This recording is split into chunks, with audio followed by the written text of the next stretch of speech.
তো বন্ধুরা, কেমন আছেন সবাই? আমি জানি এই সমস্ত অসাধারণ আর্টগুলো আপনাদের দৃষ্টিকে আকর্ষণ করে।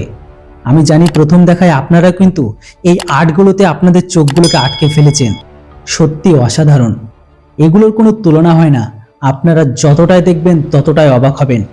একবার ভাবুন তো, এই আর্টগুলোকে যারা তৈরি করেছে তাদের কি ট্যালেন্ট বা তাদের কি প্রতিভা। একদম হুবহু একটি নারীর রূপ দিয়েছে, যেটাকে দেখে প্রথমে আপনারা সবাই অবাক হবেন। প্রতিটা শরীরের প্রতিটা অঙ্গকে এতটাই নিখুঁতভাবে তৈরি করেছে যে মানুষ একইভাবে দৃষ্টিগোচর করতেই থাকবে, হয়তো চোখের পলকই পড়বে না। আমি জানি আপনারাও দেখছেন। এমন টাইপের ভিডিও দেখবার জন্য অবশ্যই কিন্তু চ্যানেলটিকে সাবস্ক্রাইব করে রাখুন। হ্যাঁ বন্ধুরা, এমন টাইপের ভিডিও দেখবার জন্য নিত্য নতুন প্রতিদিন এরকম টাইপের ভিডিও আপনাদের জন্য আনা হবে। ভিডিও ভালো লাগলে অবশ্যই লাইক শেয়ার করুন, আর চ্যানেলটিতে নতুন হলে সাবস্ক্রাইব করতে কিন্তু একদমই ভুলবেন না।